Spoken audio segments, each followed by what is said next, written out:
Terima kasih Anda kembali bersama kami di Kompas Petang. Saudara Wakil Menteri Keuangan Thomas Juwandono mengumumkan alokasi pendanaan pembangunan IKN dalam APBN 2025 mencapai 15 triliun rupiah. Meski demikian, angka itu menurut Thomas bisa bertambah sesuai dengan kebutuhan pemerintahan mendatang. Menurut Thomas, alokasi anggaran IKN akan disalurkan untuk otorita IKN sebesar 5,89 triliun. Dan Kementerian PUPR sebesar 9,11 triliun. Namun ia mengingatkan pemerintahan selanjutnya agar tidak bertumpu pada APBN untuk mendanai IKN. Mengingat anggaran pemerintah hanya ditargetkan untuk membiayai 20% dari total kebutuhan pembangunan ibu kota baru itu.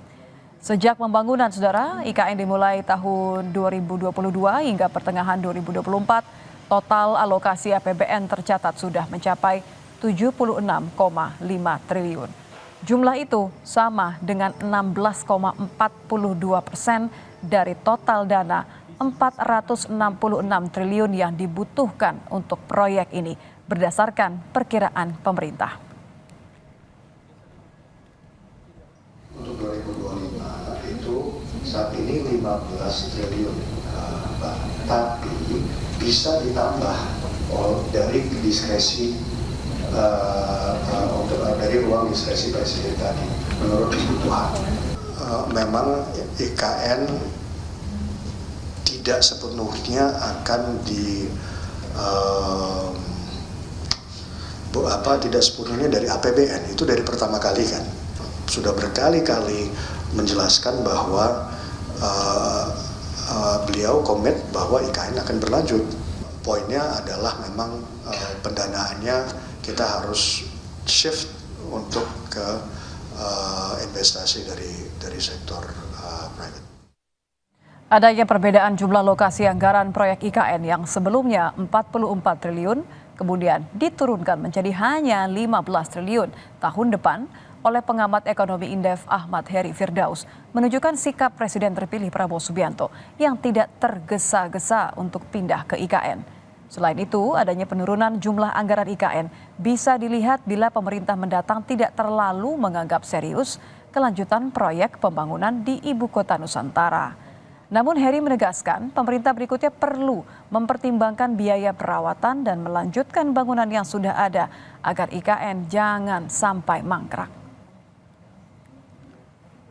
Ini juga kita melihat bahwa sebenarnya Presiden terpilih ini sepertinya tidak tergesa-gesa, ya, tidak terburu-buru ya untuk pindah ke IKN. Ini terlihat dari anggaran yang dialokasikan ini tidak menunjukkan percepatan pembangunan pada IKN tersebut, ya, pada berbagai infrastruktur di IKN tersebut. Nah, ini terlihat dari besaran anggarannya yang sebenarnya terjadi penurunan. Hanya penting ke depan adalah memastikan bahwa proyek yang sudah berjalan 3 tahun ini harus selesai, karena kalau tidak selesai atau bahkan mangkrak, nah ini ongkosnya bisa lebih besar lagi. Gitu.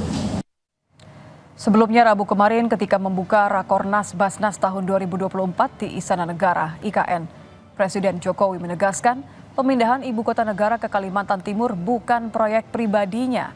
Ia mengatakan pemindahan IKN sudah dengan izin DPR dan disetujui mayoritas fraksi partai, sehingga IKN bukanlah proyek presiden.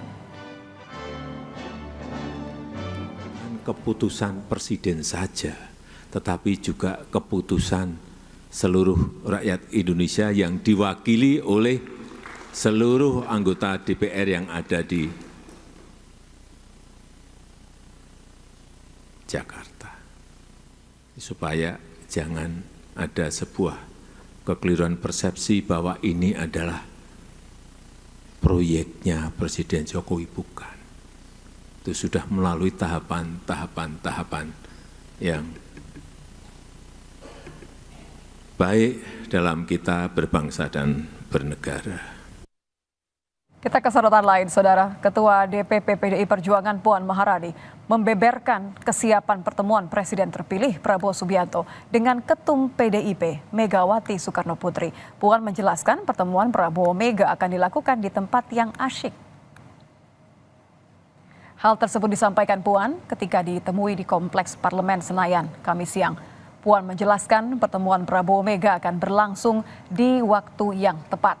Ketika ditanya wartawan tentang isu saling tunggu antara Mega dan Prabowo, Puan menampik hal tersebut. Puan menjelaskan keduanya hanya perlu menyesuaikan jadwal karena memiliki kesibukan.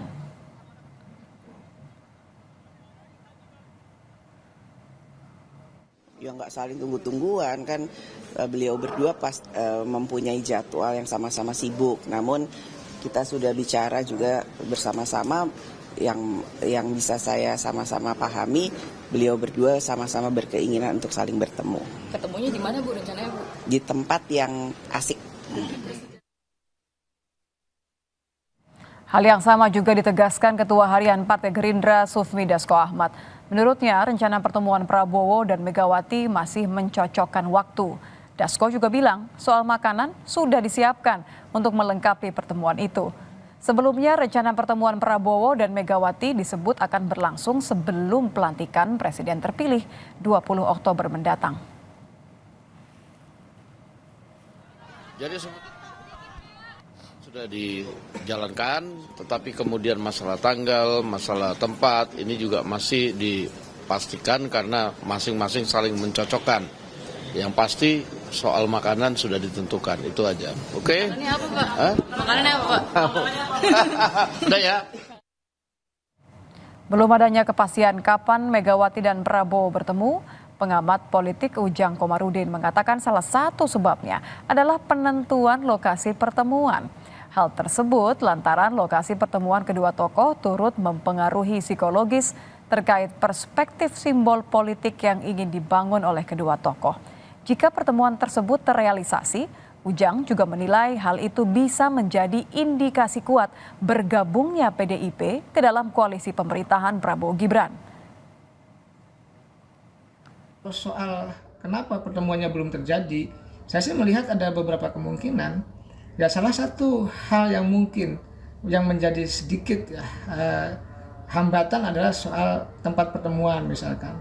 Apakah di kandang atau di tandang itu? Apakah di tuan rumah Ibu Megawati ataukah di Pak Prabowo? Karena kita tahu bahwa Ibu Megawati seorang negarawan, mantan presiden, lalu Pak Prabowo juga negarawan, presiden terpilih. Tentu keduanya ingin saling menghormati satu sama lain. Saya sih meyakini kemungkinan besar ya PDIP bisa masuk ke koalisi Prabowo Gibran entah di awal pemerintahan Prabowo Gibran ataupun di tengah jalan nanti. Usai jeda, Saudara, Puan Maharani menanggapi alasan pemecatan anggota DPR terpilih Dapil Banten peraih suara terbanyak Tia Rahmania. Pergantian Tia diklaim bukan karena kritiknya kepada pimpinan KPK.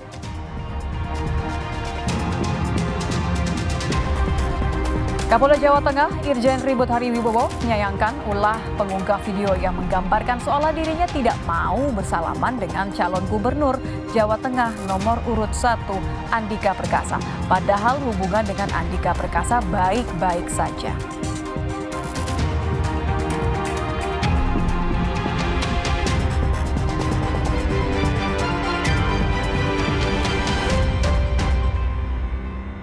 Hitam premium harus